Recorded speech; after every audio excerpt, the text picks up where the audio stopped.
शाम ढलने को थी। सभी आगंतुक धीरे धीरे अपने घरों को लौटने लगे थे।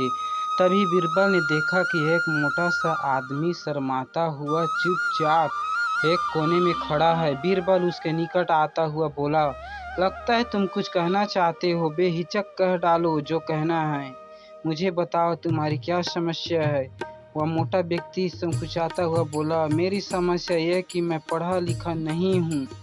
मैंने अपनी शिक्षा पर ध्यान नहीं दिया, जिसका मुझे खेद है। मैं भी समाज में सिर उठाकर सम्मान से जीना चाहता हूँ, पर अब नहीं लगता ऐसा कभी नहीं हो पाएगा। नहीं, कोई देर नहीं, ऐसा जरूर होगा यदि तुम हिम्मत न हारो और परिश्रम करो। तुम में भी योग्यता है, बीरबल ने कहा, लेकिन ये ज्ञान पाने में तो सालों लग जाएंगे। मोटे आदमी ने कहा, मैं इतना इंतजार नहीं कर सकता। मैं तो यह जानना चाहता हूँ कि क्या कोई ऐसा तरीका कि चुटकी बजाते ही प्रसिद्धि मिल जाए। अकबर बीरबल की मज़ेदार कहानी। प्रसिद्धि पाने का एक आसान रास्ता तो कोई नहीं है। बीरबल बोला, यदि तुम वास्तव में योग्य प्रसिद्धि कहलवाना चाहते हो तो मेहनत तो करनी ही होगी, वह भी कुछ समय के लिए। यह सुनकर मोटा आदमी सोच में डूब गया। नहीं, मुझ में इतना धैर्य नहीं है। मोटे आदमी ने कहा, मैं तो तुरंत प्रसिद्धि पाकर पंडित जी कहलवाना चाहता हूँ। ठीक है, बीरबल बोला, इसके लिए तो एक ही उपाय है। कल तुम बाजार में जाकर खड़े हो जाना। मेरे भेजे आदमी वहाँ होंगे जो तुम्हें पंडित जी कहकर पुकारेंगे। ये बार बार जोर जोर से ऐसा कहेंगे। इससे दूसरे लोगों का ध्यान इस ओर जाएगा, ये भी तुम्हें पंडित जी कहना शुरू कर देंगे। ऐसा होना स्वाभाविक भी है। अकबर बीरबल की मज़ेदार कहानियाँ। लेकिन हमारा नाटक भी तभी सफल होगा जब तुम गुस्सा दिखाते हुए उन पर पत्थर फेंकने लाओगे, या हाथी में लाठी लेकर उसको दौड़ाना होगा तुम्हें। लेकिन सतर्क रहना, गुस्से का सिर्फ दिखावा भर करना है तुम्हें। किसी की चोट नहीं पहुंचानी चाहिए। उस समय तो वह मोटा आदमी कुछ समझ नहीं पाया और घर लौट गया।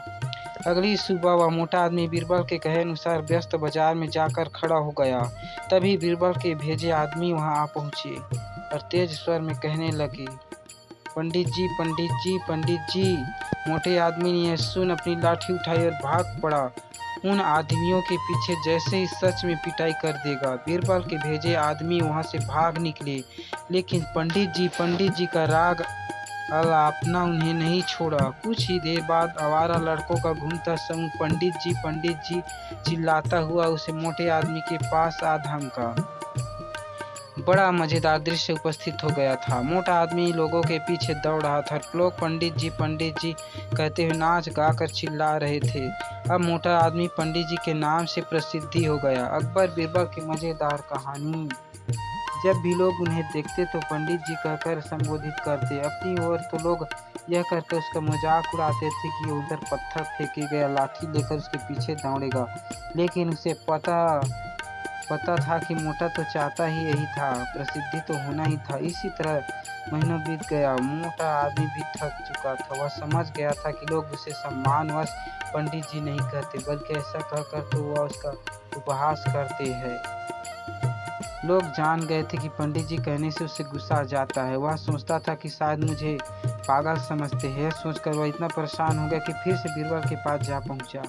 तो बोला, मैं मात्र पंडित जी कहलाना नहीं चाहता, वैसे मुझे स्वयं को पंडित कहलाना पसंद है। कुछ समय तक यह सुनना मुझे अच्छा भी लगा, लेकिन अब मैं थक चुका हूँ।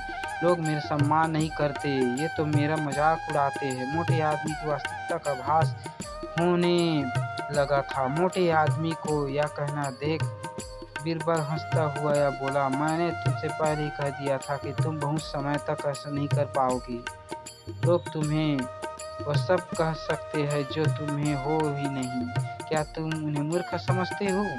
जाओ, अब कुछ समय किसी दूसरे शहर में जाकर बिताओ। जब लौटो तो उन लोगों को नजरअंदाज कर देना जो तुम्हें पंडित जी कहकर पुकारे।